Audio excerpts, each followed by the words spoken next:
তুমি হে প্রভু, আমাদের প্রার্থনাই শুধু ঈশ্বর পিতা তুমি হে প্রভু, আমাদের প্রার্থনাই শুধু তোমারই করুণা হতে বঞ্চিত না হইব।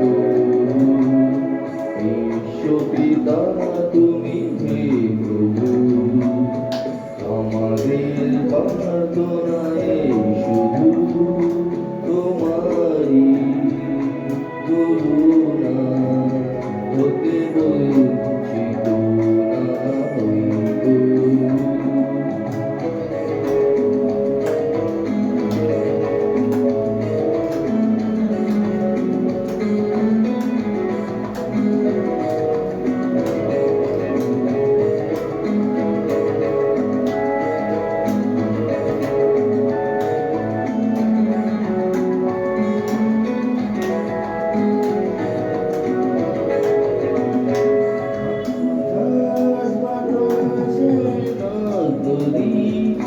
সাগর পানি বানানি,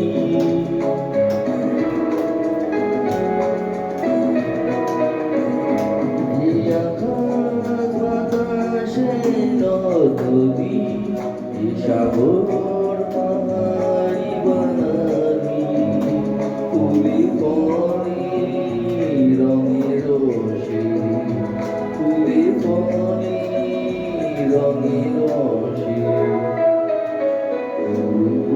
কোকিলার গুঞ্জনে, গুনগুন ভরার গুঞ্জনে,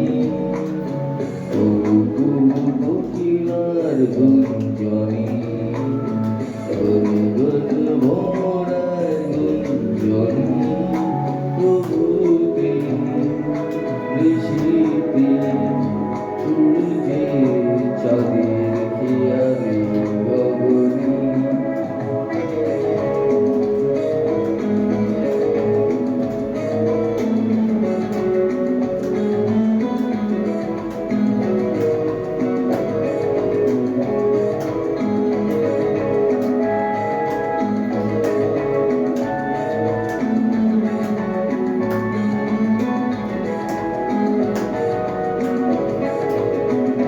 বিপদে আপদে সংশয়ে কখনো যেন না ডরি,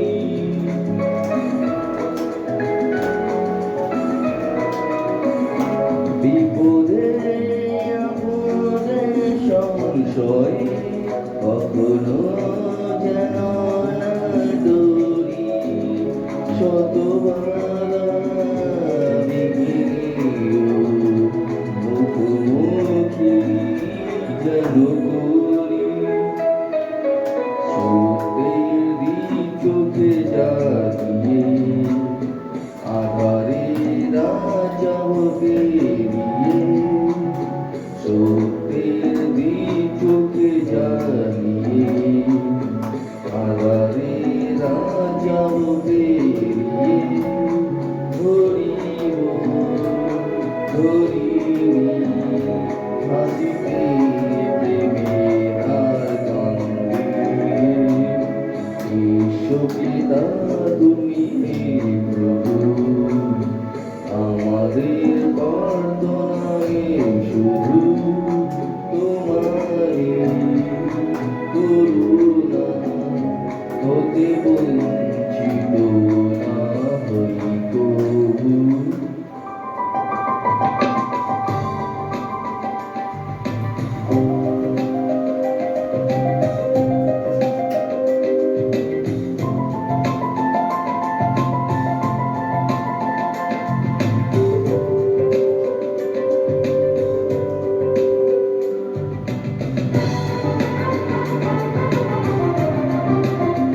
চোখ বন্ধ করবেন, সকলে চোখ বন্ধ করুন, হাত তুলুন, চোখ বন্ধ, হাত তুলুন, হাত দাও, হাত দাও।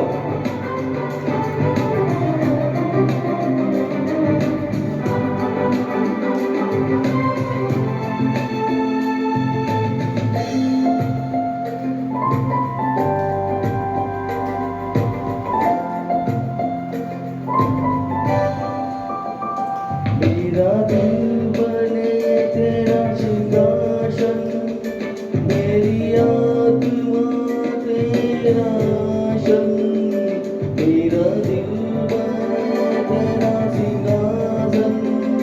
मेरी आत्मा तेरा संग, मेरे मन में तू ही विराजमान।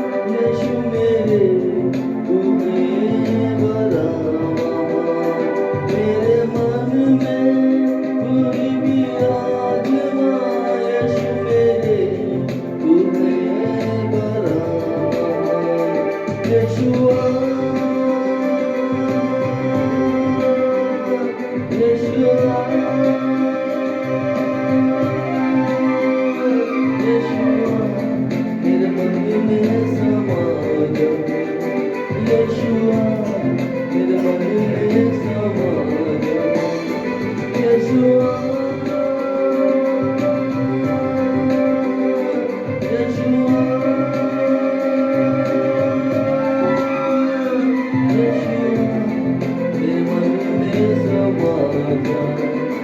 यीशुआ, मेरे मन में समा जा।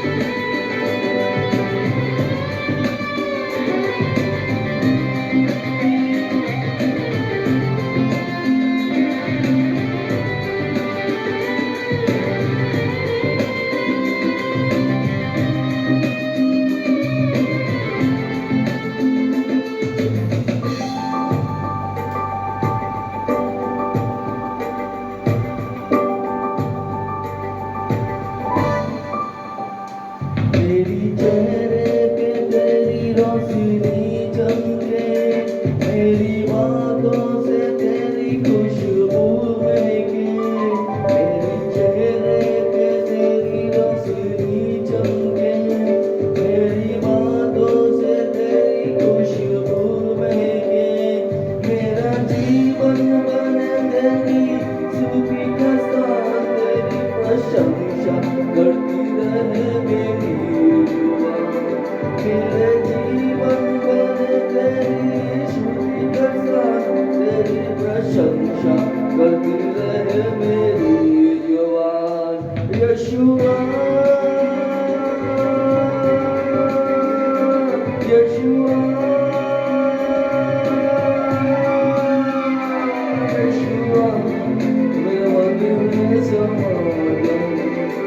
यीशुआ, मेरे मन में समा जा। यीशुआ, यीशुआ, यीशुआ, मेरे मन में समा जा। यीशुआ, मेरे मन में समा जा।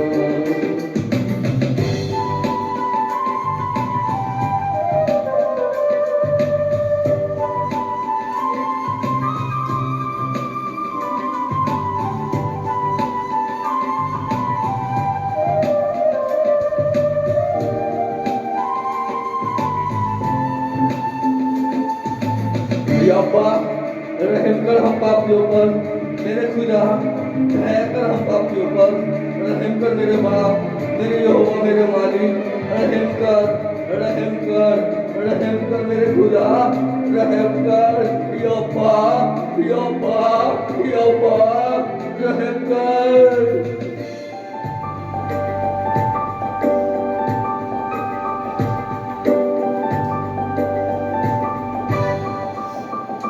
तुझे देखना मैं चाहूं, तेरी और करीब यीशुआ। तुझे देखना मैं चाहूं, तेरी और करीब यीशुआ।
Hallelujah, hallelujah. প্রভুর মহিমা সকলে বুঝতে পেরেছিল। আচ্ছা, আমাকে আত্মা জানাচ্ছেন এখানে কোনো মহিলা মুখে নেশা করে বসে আছে। দয়া করে গিয়ে মুখটা ধুয়ে না। আর মুখের মধ্যে কি আছে আমি জানি না, কিন্তু মুখের মধ্যে যা আছে নেশা করে আছে। কি খেয়েছো? মুখ ধুয়ে আসো।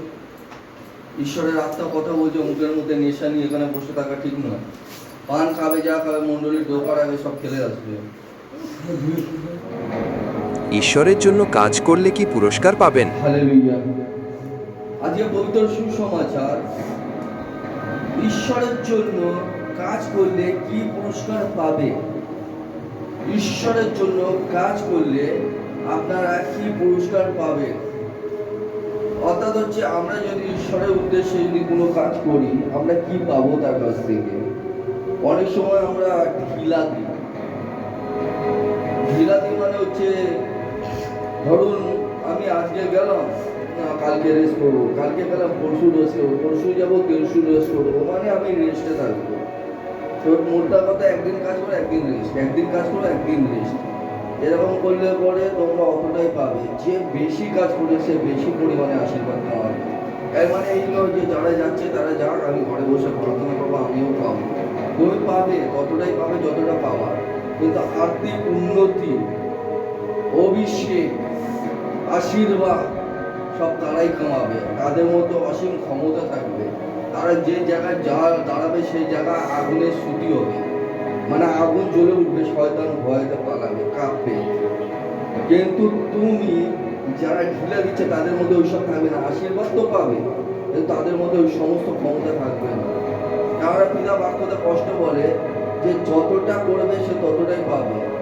তুমি যতটা কাজ করবে তার বেতন ততটাই তোমাকে দেবে। তুমি যত পরিমাণে কাজ করবে তত পরিমাণে বেতন কামাবে। তাই অধিক পরিমাণে আমাদের জন্য, ঈশ্বরের জন্য কাজ করতে। আর মনে রাখবে, ঈশ্বরের কাজ বিফল যায় না, সে সব হিসাব রাখা আছে। যেমন একটা কর্মচারী যতই কাজ করুক, সমস্ত হিসাব তার মালিক রাখে। ঠিক আমরা যতটা কাজ করছি তার মালিক সব হিসাব রাখে। এবার ধরে নেবো, আমার কালকে যেতে ইচ্ছে হয় না, আজকে আমি যাচ্ছি কালকে যাবো না, বাহানা বানাবো। শোনো, তুমি মানুষের কাছে ওর কাছে বাহানা বানাবো, তোমার মালিকের সাথে অর্থাৎ ঈশ্বরের সাথে কেউ বাহানা বানাতে পারে না। কারণ তিনি সবই দেখে। তার দিয়ে লোকানো কেউ পারবে না। সে যাই হোক না কেন, যাই করে দিই, মাথাও ঠুকে নিয়ে কিছু করতে পারবে না। কারণ তুমি মানুষের চোখেও যতও বা ভালো হবে, ঈশ্বরের চোখে ততটাই খারাপ হবে। কারণ তুমি মিথ্যা কথা বলছো। তোমার কাজ করা দরকার ঈশ্বরের উদ্দেশ্যে। সমস্ত কিছু ভুলে যেতে হবে জগৎ সংসার। কারণ যে জগতের বন্ধু হবে সে ঈশ্বরের শত্রু হবে। আসলে এই নিয়ে একটুখানি ঈশ্বরের বাক্য শুনি, যে মানুষ কি কি পেতে পারে, তার প্রতিশ্রুতিটা কি কি আছে আমরা দেখে নেবো আজকে। আমরা খুলে নেবো মথি 5:12।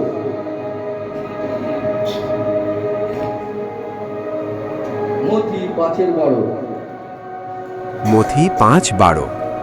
তখন তোমরা আনন্দ করো, উল্লাসিত হয়, কারণ তোমাদের জন্য স্বর্গে সঞ্চিত রয়েছে মহার্ঘ পুরস্কার। তোমাদের পূর্বে যে নবীরা ছিলেন তারাও অনুরূপ নির্যাতন ভোগ করেছেন।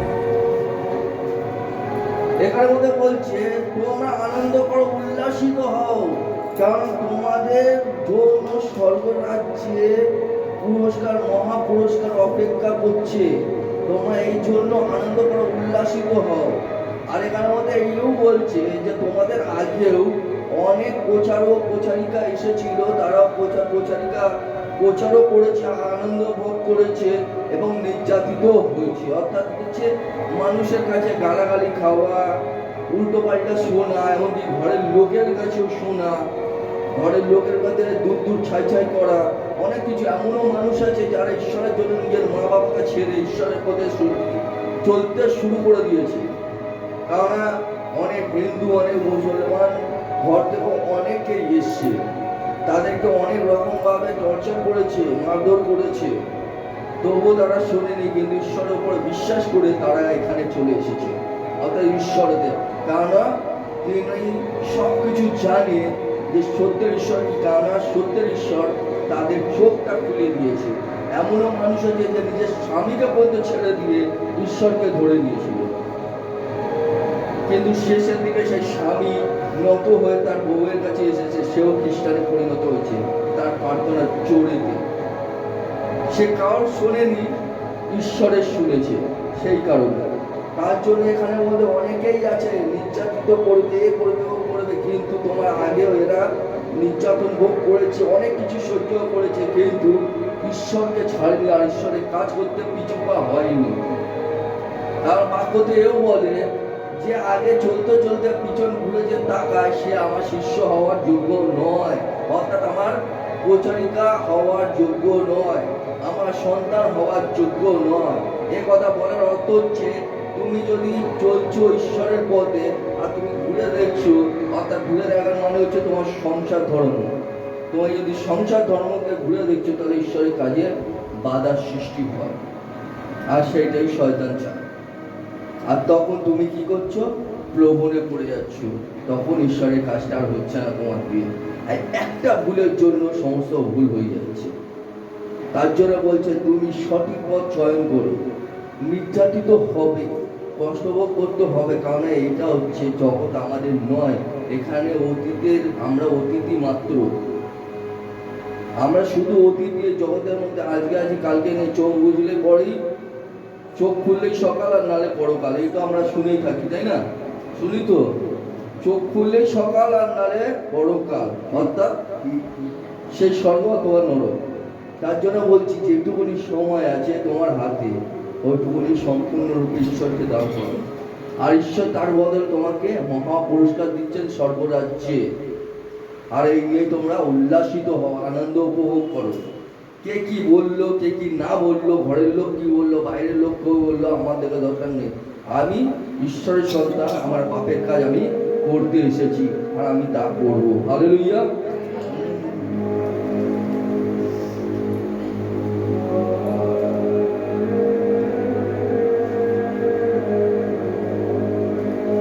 যারা ঈশ্বরের জন্য কাজ করে স্বর্গে তাদের জন্য পুরস্কার নিশ্চিত, একদম পাবে। আচ্ছা, আমরা খুলে নেবো 1 কোরিন্থীয় 15:58। 1 কোরিন্থীয় 15:58। অতএব প্রিয় বন্ধুগণ, তোমরা দৃঢ় প্রতিষ্ঠ হও, অবিচল থাকো, প্রভুর কাজে সর্বদা তৎপর হও। তোমরা একথা জানো যে প্রভুর জন্য তোমাদের পরিশ্রম কখনো নিষ্ফল হবে না।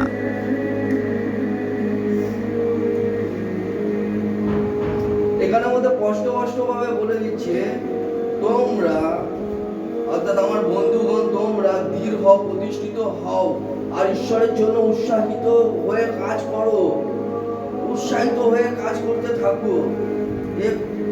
এ কথা জেনো প্রভুর জন্য তোমরা যে পরিশ্রমটা করছো কখনোই নিষ্ফল হবে না, কখনো নিষ্ফল হবে না। তোমরা যা কিছু করছো কখনো নিষ্ফল হবে না।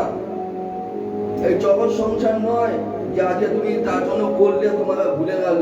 ঈশ্বর ঈশ্বর সমস্ত সৃষ্টিকর্তার মালিক, তা তোমার নারী নক্ষত্র সব জানে, এমনকি তোমার মাথার চুল পর্যন্ত গোনা আছে তার কাছে। তুমি যা কিছু করবে, তোমার যা কাজ থাকবে তার কর্ম অনুযায়ী তোমার ফল অবশ্যই পাবে। তুমি নিষ্ফল কখনো যাবে না। এ ভাববে না যে আমি পাবো না, পাবেই। কিন্তু আমি মনে করি ধন্য তারা যারা ফলের আশা নয়, ঈশ্বরকে পাওয়ার আশায় কাজ করে। হালেলুয়া। ঈশ্বর কখনো ভুলে যায় না, অর্থাৎ কাজ ভুলে যায় না। আসো হিব্রু 6:10 কি বলছে দেখি। হিব্রু 6:10। কারণ ঈশ্বর এমন অবিচার করবেন না যে তোমরা অতীতে তার ভক্তদের যে সেবা করেছ এবং এখনও করছো ও তার দ্বারা তার প্রতি যে ভালোবাসা প্রকাশ করেছ তা তিনি ভুলে যাবেন। এখানে হিব্রু 6:10 স্পষ্ট বলছে যে ঈশ্বর কখনো অবিচার করেন না, উনি দেখছেন কিভাবে তার ভক্তজনদের জন্য তুমি সেবা কাজ করে যাচ্ছ, এবং ঈশ্বরের প্রতি ভালোবাসা তোমরা ভুলে যাওনি, তোমরা অসীম মানে তার ভালোবাসার দিকে প্রকাশ করেছো, তা তিনি ভুলে যাবেনও না। মানে ঈশ্বর তোমার কাজ কখনো ভুলবেন না।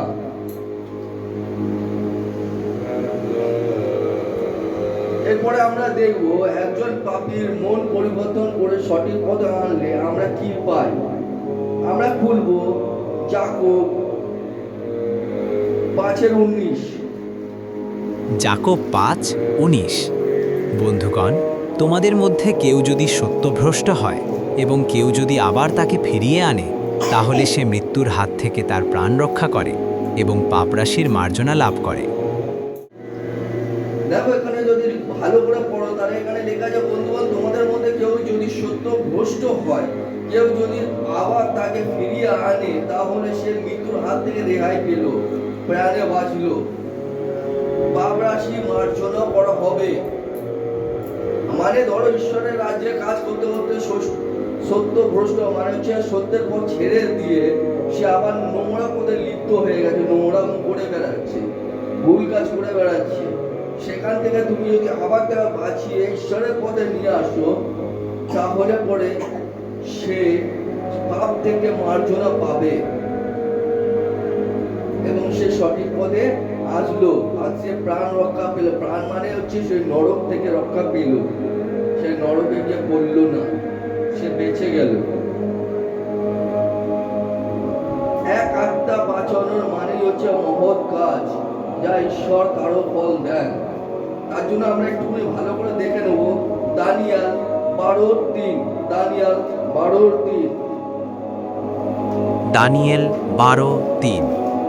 যাদের বুঝবার ক্ষমতা আছে, অর্থাৎ যারা অনেককে ন্যায়পথে এনেছে, তারা আকাশের আলো ও উজ্জ্বল তারার মতো চিরকাল জ্বলজ্বল করবে।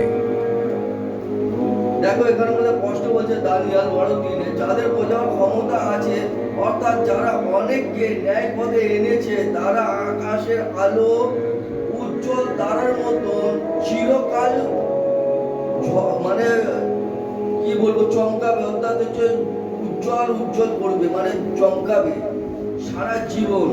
দেখবে মাঝে মধ্যে যখন আমরা আকাশের দিকে তাকাই না, তখন দেখবো অনেক তারারা একদম উজ্জ্বল হয়ে থাকে, আবার কিছু কিছু আলো নেমে গেলে মানে চমকাতে থাকে আর কি, মানে জল করবে আর যাকে বলা হয়। অর্থাৎ হচ্ছে যারা যারা বুঝিয়ে সঠিক পথে এনেছে, ঈশ্বরের কাজ করছে, তাদেরকে পিতা তার পরিশ্রমের ফল এইভাবেই দিয়ে থাকে। আচ্ছা, চিরন্তর সম্মান দেখো আর কি কি পাবে। দেখো যারা প্রচারিকের কাজ করছে, ঈশ্বরের কাজ করছে, তারা কি কি পেতে পারে। দেখো চিরন্তর সম্মান, দেখো কি কি পাবে। লুক 15:7। লুক 15:7। ঠিক সেই রকম তোমাদের আমি বলছি যে একজন পাপী হৃদয় পরিবর্তন করলে স্বর্গে যত আনন্দ হবে, 99 জন ধার্মিক যাদের এই পরিবর্তনের প্রয়োজন নেই, তাদের জন্য তত আনন্দ হবে না। এখানের মধ্যে স্পষ্ট বলছে একজন পাপী যদি মন পরিবর্তন করে, আর 99 জন ধার্মিক যাদের পরিবর্তন করার প্রয়োজন নেই, যতটা আনন্দ তার একজনের জন্য হবে, 99 জন্য হবে না। কারণ তারা অলরেডি মন পরিবর্তন করেছে, কিন্তু একজন হারিয়ে যাচ্ছিল, তাকে আবার খুঁজে পেয়েছে, অর্থাৎ আনন্দ উপভোগ করছে ঈশ্বর যে তার সন্তানকে সে ফিরে পেল। তার জন্য বেশি করে ওই একজনের জন্য যতটা আনন্দ হবে, 99 জন্য ততটা আনন্দ হবে না। স্বর্গরাজ্যে আনন্দ হবে, আনন্দ করে। এরপরে আমরা দেখব তাদের বংশের জন্য আশীর্বাদ আসে। কোথায়? গীত সংহিতার 112:2। গীত সংহিতা 112:2। গীত সংহিতা 112:2। পৃথিবীতে তার সন্তানেরা হবে ক্ষমতার অধিকারী, তার বংশধরেরা হবে আশীষ প্রাপ্ত।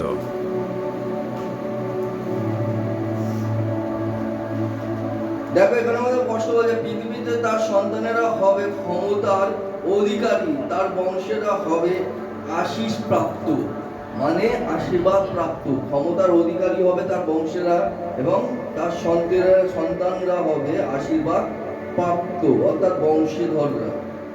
তার মানে দেখো এখানে আমাদের ঈশ্বর কত মহান, যে তোমাদের পরিশ্রমের ফল তো উপরেও দিচ্ছে প্লাস নিচে পর্যন্ত দিচ্ছে।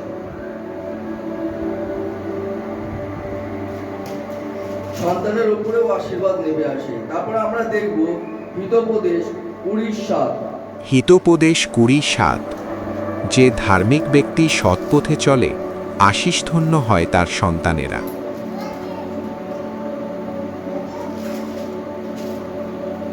হিতোপদেশ 20:7 কি বলছে? যে ধার্মিক ব্যক্তি সৎপথে চলে তার সন্তানেরা আশীর্বাদ পায় ঈশ্বরের কাছ দিয়ে, তার সন্তানেরা আশীর্বাদ পায়। সৎ পথে চলতে বলছে, সৎ পথ, নোংরা পথ নয়। সৎ পথ কাকে বলে জানে? যারা কথায় কথায় মিথ্যা কথা বলে, তাই সেটা সৎ পথ নয়। সৎ পথ আছে নিষ্ঠা ভদ্র ভাবে ঈশ্বরের কাজ অনবরত করে গেলে পরে, তাকে বলা হয় সৎ পথ। প্রত্যেকটা কথায় যারা মিথ্যা কথা বলে তারা তো শয়তানি। আমি বারবার এক কথা বলি, এটা আমি বলি না, স্বয়ং ঈশ্বর বলে। কেননা যারা মিথ্যাবাদী তারা শয়তানের, আর শয়তান হচ্ছে তার জন্মদাতা। আমরা শয়তান প্রথম দিয়ে মিথ্যাবাদী এবং খুনি। সেই কারণে তোমরা ঈশ্বরের ওই শত্রু হবে মিথ্যা কথা বললে। দেখো আজকে যদি আমার বাবা মা, ধরো আমি কাউকে ফোন করলাম, আমার বাবা মা শিখিয়ে দিল, সামনে বসে আছে, শিখিয়ে দিল বল নিকল গিয়া। এই কথা যে বললো, সন্তান কি শিখলো? মিথ্যা কথা শিখে গেল। ও কোনো সময় এরকম করে মিথ্যা কথা হয়তো বলতে পারে। এইভাবেই আমরা আমার সন্তানদেরকেও মিথ্যা কথা শিখিয়ে দিচ্ছি। ভালো পথে আসতে গিয়েও আমরা তার পথের বাধা হয়ে দাঁড়িয়েছি মিথ্যা কথা। মানে তুমি যা বলছো তাই তোমাকেই কাটতে হবে। মনে রাখবে, তুমি যাই করছো না কেন তার প্রতিশ্রুতি তোমাকে পেতে হবে, সে ভালো করো অথবা খারাপ করো। আমাদের জন্য আমার সন্তানেরাও খারাপ হয়, কারণ বাবা মার দেখেই তো কপি টু কপি হয় সন্তানেরা। আজকে যদি কোনো মাকে যদি আমি ঘর দিয়ে তাড়িয়ে দিচ্ছি আমার বাচ্চার সামনে, তাহলে কালকে দেখা গেল আমিও বড় হব, তার বউয়ের সামনে, তার বাচ্চার সামনে তাকেও তাড়িয়ে দেবে, আবার তার বাচ্চাও তাই করবে। আমরা যা করবো যা বলবো তাই আমাদেরকেই কাটতে হবে, মনে রেখো।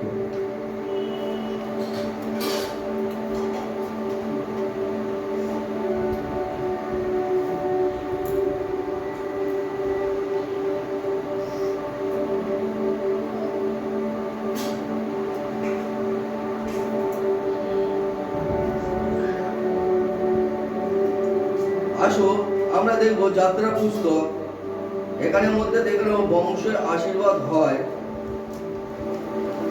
যাত্রা পুস্তক 20:6। যাত্রা পুস্তক 20:6। কিন্তু যারা আমাকে ভালোবাসে, আমার আদেশ পালন করে, তাদের সহস্রতম পুরুষ পর্যন্ত আমার করুণা বর্ষণ করে থাকি। দেখো ঈশ্বর কি বলছে এখানের মধ্যে, বলছে যাত্রা পুস্তক 20:6 বলছে, কিন্তু যারা আমাকে ভালোবাসে এবং আমার আদেশ পালন করে তাদের সহস্র পুরুষ পর্যন্ত আমার করুণা বর্ষিত করে থাকি। সহস্র পুরুষকে আমার করুণা আশীর্বাদ বর্ষিত করে থাকি। তোমরা বুঝতে পারছো প্রচার করে তোমরা কি লাভটা পাচ্ছ? সাধারণ মানুষদেরকে সামনে যখন তোমরা প্রচার করছো তার প্রতিফলে কি তোমরা পাচ্ছ দেখো। চোখ থাকলে দেখো, অন্ধ হয়ে আর থেকো না। সহস্র পুরুষ পর্যন্ত আশীর্বাদ বর্তা তোমাদের।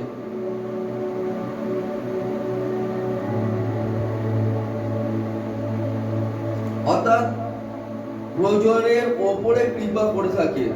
আসলে এবার দেখবো আইন কানুন, যারা ঈশ্বরের কাজে বাধা দেয় তাদের পরিণতি কি ঘটে। অর্থাৎ ঈশ্বরের আইন কানুনে তাদের পরিণতি কি ঘটে দেখবো আমরা এটা। মথি খুলে নাও, মথি 18:6। মথি 18:6। মথি 18:6। কেউ যদি আমার প্রতি বিশ্বাসী এই নগণ্য শিশুদের একজনেরও বিঘ্নের কারণ হয়, তবে তার গলায় ভারী জাতা বেঁধে তাকে সমুদ্রের অতল জলে ডুবিয়ে দেওয়া তার পক্ষে বরং ভালো। মথি 18:6 কি বলছে এখানে? কেউ যদি আমার প্রতি বিশ্বাসী এই নগণ্য বাচ্চাদেরকে বিঘ্নের কারণ হয়ে থাকে, তাহলে তার গলার মধ্যে একটা বড় ঝাঁটা বেঁধে তাকে অতল সমুদ্রের জলে ডুবিয়ে দেওয়া তার পক্ষে ভালো। মানে পিতা কতটা রেগে কবে এই কথাটা বলছে ভাবুন। আমরা ভাববো যে একজন বিশ্বাসীকে তার পথ থেকে সরিয়ে দিলে, সত্যের পথ থেকে সরিয়ে দেওয়ার চেষ্টা করলে পরে পিতা বলছে তার গলার মধ্যে বড় একটা ঝাঁট বেঁধে তাকে অটল সমুদ্রের ফেলে দেওয়া, ডুবিয়ে ফেলা তার পক্ষে ভালো, অর্থাৎ মেরে ফেলাই তার পক্ষে ভালো। কারণ তার মতন মানুষ শয়তান আর পৃথিবীতে নেই। সব মানুষ নয়, সে শয়তানে পরিণত হয়েছে। তারা পিতা রেগে কবে কথাটা বলছে কোনো একজনও বিশ্বাসীকে উল্টো পাল্টা নগণ্য নোংরা কথাবার্তা বলে ভুল ভাল বুঝিয়ে তাকে সেই পথ থেকে সরানো পিতার চোখে কত ভয়ঙ্কর দোষী হতে পারে সেটা এই বাক্যতে লেখা আছে। তার আওয়াজ পর্যন্ত শোনা যাচ্ছে, জোরে চিল্লিয়ে বলছে তিনি যে তার গলার মধ্যে একটা বড় ঝাঁটা বেঁধে অটল সমুদ্রের জলে ফেলে দেওয়া তার পক্ষে ভালো।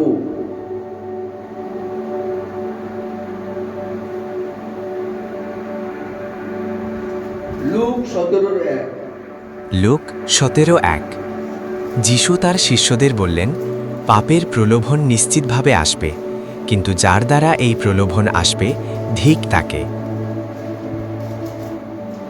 দেখো এখানে মধ্যে স্পষ্ট বলছে লুক 17:1 যিশু তার শিষ্যদেরকে বললেন পাপের প্রলোভন নিশ্চিতভাবে আসবে, কিন্তু যার দ্বারা আসে এই প্রলোভন ঠিক তাদেরকে। সে যেইভাবেই আসুক না কেন, যার দ্বারা আসুক না কেন। আমরা এখানের মধ্যে আশেপাশে আত্মীয় স্বজন পরিবার থেকেও আসতে পারে, আমার স্বামী বা বউয়ের কাছ দিয়েও আসতে পারে, বা মা অথবা বাবার কাছ দিয়েও আসতে পারে। পিতা রেগে গিয়ে বলে ঠিক তাদেরকে যারা ঈশ্বরের কাজের বাধা হয়, অর্থাৎ ঈশ্বরের শত্রু হয়, অর্থাৎ ঈশ্বরের বিরোধিতা করে, ঠিক তাদেরকে। স্পষ্টই এখানের মধ্যে বলা আছে যিশু তার শিষ্যদেরকে বললেন পাপের প্রলোভন নিশ্চিতভাবে আসবে, কিন্তু যার দ্বারাই আসে, যার দ্বারা কারো দ্বারা আসতে পারে পাপের প্রলোভন। পাপের প্রলোভন অনেক রকম হতে পারে, অনেক রকম প্রলোভন কাকে বলে? শয়তানি কাজ, যে কোনো হতে পারে, নোংরা কাজ, বা যিশুর উদ্দেশ্যে কোনো কাজ করা, বা পাপ প্রচার করা, বা মিথ্যা কথা শিখিয়ে দেওয়া, বা কোনো রকম রাগ ধরিয়ে দেওয়া, ঈশ্বরের কাছ থেকে সরিয়ে দেওয়া, নানান রকম উল্টো পাল্টা পট্টি পড়ানো, যে কোনো মানুষের দ্বারা যে কোনো ভাবে প্রলোভন আসতে পারে। তাদেরকে বলা হচ্ছে ঠিক তাদেরকে।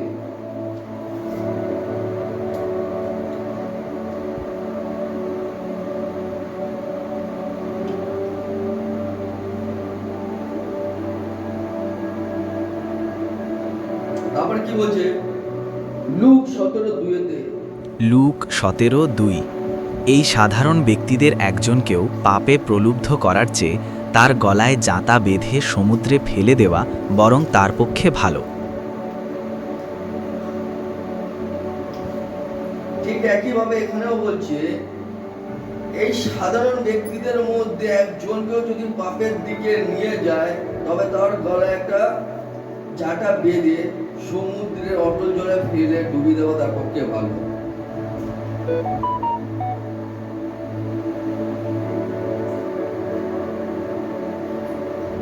বুঝতে পারছেন? যারা ঈশ্বরের কাজে বাধার সৃষ্টি করছে, বা ন্যাকামো করছে, বা প্রলোভন আনছে, তাদেরকে কি বলছে? বা ঈশ্বরের পথ থেকে সরিয়ে দেওয়ার চেষ্টা করছে, তাদেরকে কি বলছে? রেগে গেছে ঈশ্বর, রেগে গিয়ে এই কথা বলছে তার গলার মধ্যে বড় জাটা বেঁধে অটল সমুদ্রের জলে ফেলে ডুবিয়ে মারা তার পক্ষে ভালো। গালাতীয় 6:7 গালাতীয় 6:7 ভুল করো না, ঈশ্বরকে প্রতারণা করা যায় না। মানুষ যেমন বীজ বোনে তেমনই ফসল তোলে। গালাতীয় 6:7 কি বলছে? ভুল করো না, ঈশ্বরকে প্রতারণা করা যায় না। মানুষ যেমন বীজ বোনে তেমনি ফসল তুলবে। আজকে যদি আমি কাটা গাছ বলি তাহলে আমি কাটা খাবো, ফুল গাছ বুনলে ফুল পাবো। তুমি যা কিছু বলো, খারাপ কাজ করতে থাকবে, মিথ্যা কথা বলতে পারে, জোর চুরি করতে পারে, রাগ করবে, ঘেন্না করবে, জেদ করবে, এই সমস্যার ফল তোমার ফল রূপে রিটার্ন তুমি পেয়ে যাবে। সে যেভাবেই হোক না কেন, তোমার বাপের কাছ দিয়ে পেতে পারো, তোমার স্বামীর কাছ দিয়ে পেতে পারো, বাচ্চার কাছ দিয়ে পেতে পারো, প্রতিবেশীর কাছ দিয়ে পেতে পারো, যাত্রার কাছ দিয়ে পাবে। অসম্মানের দিকে তুমি যদি অসম্মানের হাত বাড়াও তাহলে অসম্মানও তুমি পাবে। মনে রাখবে, তুমি যা বুনবে তাই পাবে, তোমার কর্ম অনুযায়ী তুমি ফল পাবে। এবার তুমি যদি সম্মানজনক কাজ করো, সমস্ত নোংরামু ছেড়ে তুমি যদি ঈশ্বরের উদ্দেশ্যে কাজ করবে, মিথ্যা কথা, চালাকি পানা, ঠকানো বা কোনো যুদ্ধ দেখানো, এই সমস্ত যদি করবে তাহলে এর প্রতিদানে তুমি তাই পাবে। আর তুমি যদি ঈশ্বরের হয়ে কাজ করবে, তুমি অসীম আশীর্বাদের মালকিন হবে। শুধু তুমি না, তোমার সহস্র বংশ পর্যন্ত পাবে আশীর্বাদ। এটা পিতার প্রতিশ্রুতি। কিন্তু তুমি যদি ঠকাবে, তবে কাউকে ঠকার জন্য তুমি নিজেকেই ঠকাচ্ছ আলটিমেটলি। একটু ভেবে দেখবে, তুমি কাউকে ঠকাচ্ছ না, ঠকাচ্ছ তুমি নিজেকে। সমস্ত সৎকর্ম করেও তোমার একটি ভুল পাপের দিকে যদি উপলব্ধি হয় তাহলে তো সবকিছুই লস। সারাদিন আমি উপবাস করলাম ঈশ্বরের জন্য, আর 1 ঘন্টা বাকি আছে, আর সেই সময়ই আমি খিদে সহ্য না করতে পারে খেয়ে নিলাম, তাহলে তো লস হয়ে গেল। তোমার সারাদিন উপবাসটাই ভরে হয়ে গেল, তাহলে আমার উপবাস করে লাভ কি আছে? ঠিক সেইভাবেই তুমি সারাক্ষণ ভালো ভালো ভালো ভালো কাজ করে দিলে, আর শেষ সময়ের দিকেই তুমি ভুল ভাল কাজ করতে শুরু করে দিলে, তোমার তো পুরোই লস হয়ে গেল। তাহলে আমাকে মনটাকে ফেরাতে হবে। এই জন্য ঈশ্বর কথা বলছে যে তুমি মন ফেরাও আর বাঁচো। হালেলুয়া। অর্থাৎ হচ্ছে বাধা দিলে ফল ভোগ করতেই হবে। প্রেরিত 5:39। প্রেরিত 5:39। কিন্তু এ কাজ যদি ঈশ্বরের হয় তাহলে তাকে বাধা দেওয়ার সাধ্য তোমাদের কখনো হবে না। হয়তো শেষে দেখবে তোমরা ঈশ্বরেরই বিরোধিতা করছো।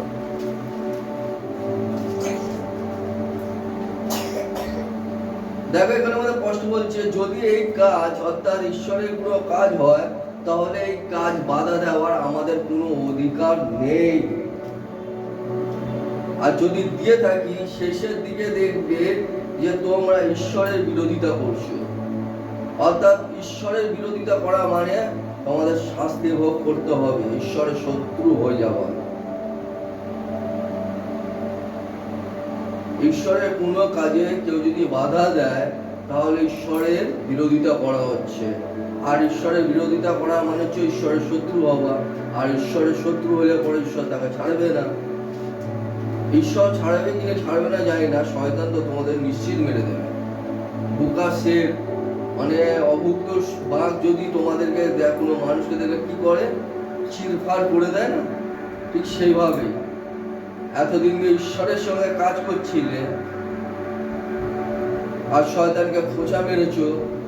যখন শয়তানও সুযোগ খুঁজছে, যখন তুমি পড়বে তখন শয়তানও তোমাকে চিরফাড় করে দেবে। না তুমি এই ঘাটকা না ও ঘাটকা, একদম মাঝখানকা, মানে একদম নরকা চলে যাবে, একদম নরকে চলে যাবে।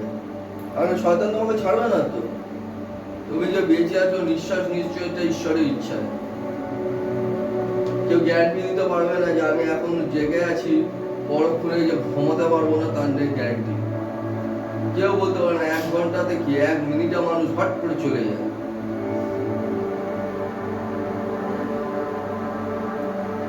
তার জন্য বলছে মনটা ফেরাও আর বাঁচো। যখন দেখবে কোনো ঈশ্বরের কাজ, সেইটা বাধা সৃষ্টি কেউ করো না। আর যদি বাধা সৃষ্টি করছে তাহলে ঈশ্বরের বিরুদ্ধে দাঁড়াচ্ছ, আর যে ঈশ্বরের বিরুদ্ধে দাঁড়াচ্ছে ঈশ্বরের শত্রু হয়ে দাঁড়াচ্ছে। আর ঈশ্বর তাকে ছাড়ে না। আর ঈশ্বর যদি ছেড়ে দেবে তাহলে ভেবে নাও তোমরা আলটিমেটলি শেষ হয়ে যাবে। ঈশ্বরের কাজে বাধা, ঈশ্বরের বিরোধিতাই করা। হিতোপদেশ 11:21। হিতোপদেশ 11:21। দুষ্টের দণ্ড সুনিশ্চিত, কিন্তু ধার্মিক রক্ষা পায়। এখানের মধ্যে হিতোপদেশ 11-21 কি বলছে? দুষ্টের দণ্ড সুনিশ্চিত, মানে 100% হবেই। যারা দুষ্ট নোংরা মানুষ তাদের একদম শাস্তি হবে, মানে হবেই, কেউ আটকাতে পারবে না। কিন্তু ধার্মিক রক্ষা পায়। যতই বড় আঘাত আসুক, যতই যা বিপদ আসুক, মাথার ওপর থেকে বেরিয়ে যাবে, তোমার কিচ্ছু হবে না। কিন্তু যে দুষ্ট সে 100% শাস্তি পাবেই। বাক্য এই পর্যন্তই, বাক্য সম্পূর্ণ হলো। পবিত্র বাইবেলের কথাগুলো আপনার হৃদয়ের নীরব কোণে আলতো করে আঘাত করে থাকে। যদি আপনি নিজের ভেতরের হিংসা, রাগ, অহংকারের সাথে লড়াইটা অনুভব করে থাকেন, তাহলে এই বার্তাটি নিজের কাছে রাখবেন না, শেয়ার করুন। কারণ হয়তো কেউ আজ ভেঙে পড়েছে, কেউ আজ রাগে জ্বলছে, কেউ আজ হিংসায় অন্ধ হয়ে যাচ্ছে, আর আপনার একটি শেয়ারই তার হৃদয়কে আবার আলোয় ফিরিয়ে আনতে পারে। হয়তো আজ কারো জীবন বদলে যেতে পারে।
Hallelujah. Jai Yeshu.